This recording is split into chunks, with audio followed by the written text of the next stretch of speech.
Since we got Lindsey Hunter here, and we can talk a little basketball. I mean, we've been mixing a little bit in, crossing. I love that we can cross sports because essentially, like, the sports are different, but the culture, the teamwork, that type of accountability is all the same throughout all professional sports. That's why I love being able to do a show with someone like you, because it's an insight that I could never give.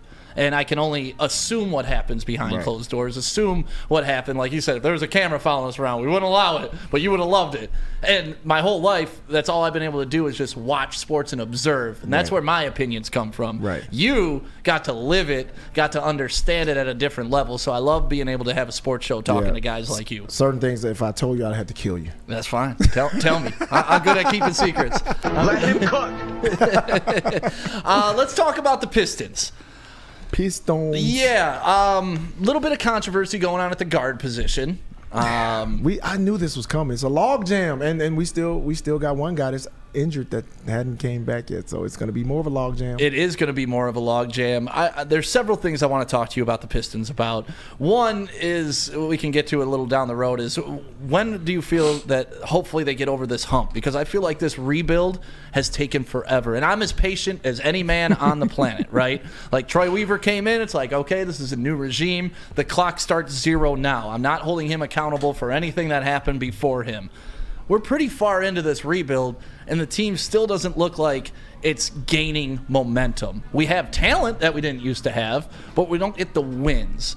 One guy that's super talented that had kind of a breakout game against the Bucks, and then they didn't give the ball to him with 4 minutes left in the game, was Sasser. The rookie out of Houston. People are calling for him now to join the starting lineup. What do you think about Sasser joining the starting lineup? Well, you know, I think Gentry likes it. Well, I think Monty. I'm going to trust Monty. You know, has a plan and will do what he feel is right. But if there's been one fan of Sasser from the beginning, that's been me. That's fair. I've been on the Sasser boat since they drafted him, and I was like, that's the guy. Like, that's my guy. So I'm really, really happy that he's starting to show. Because, I mean, you remember in preseason, there was a preseason game where I think he dropped almost 40. And everybody was like, oh, my. I'm like, no, dude, that's what he does. He was hurt in college a lot. Okay. So people didn't get to see him. Had he not been hurt, he probably would have been a top 5 pick. That's how good he is. Wow. So I'm super happy that he's coming in and starting to show what he can do, incorporating himself more in the lineup because he's playing so well. One thing as a player, you're taught, hey, you got to play so well that it's hard for the coach to put you on the bench. And he's one of those guys that's been doing that. So I think you'll see him incorporated more in the game plan and showing more and more what he can do. How do you think his game complements Cade, though? Because if they're on the court at the same time. He's a different dynamic because he can catch and shoot, he can create, he can get to the basket, and he can defend his ass off. So I think he's a perfect complement. He's that smaller guard that has wiggle, that can do a little of what we're accustomed to seeing these young guards do now. Right. He's more in the mold of a Damian Lillard, but better defensively. So he's an explosive guard, man. That's what the NBA is turning into now.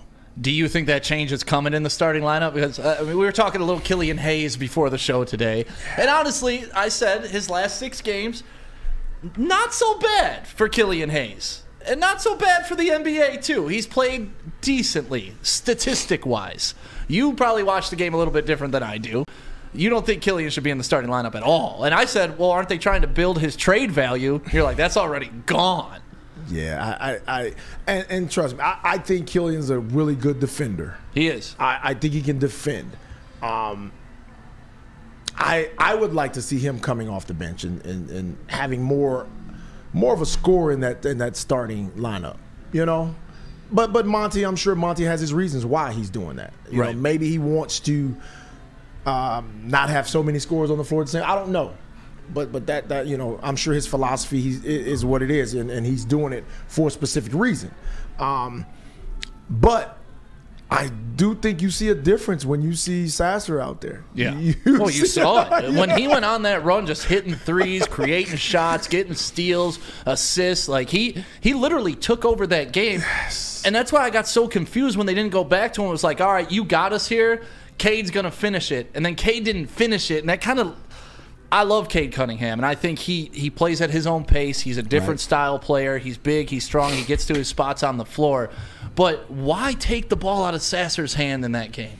Why? Well, Is he tired? It goes back to, we talked about this even with the refs, about how they don't give you the respect or whatever.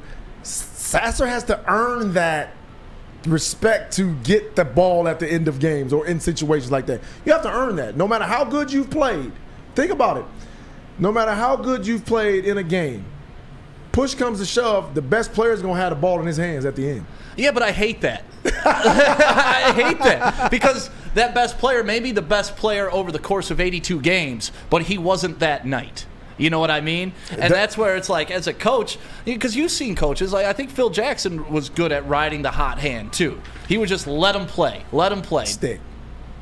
But he had Kobe, and thank you. I get it. But there were nights when he was. What the hell was his hot hand? He had Jordan. There was a hot hand every night. But there were nights where Nick Van Axel would have it going. He'd be like, "Just go out there, Nick. Go do your thing." You know what I mean? Like, there's nights where role players can be the superstar. Why are some coaches just so hell bent on just going back to, well, this is what we're supposed to do, hand the ball to our best player? It's like, best players have off nights. Very true. But out of 82 games, you're going to give your best player the opportunity to win more than you will anybody else. Now, if your best player decides to kick it to another guy, right, that's fine.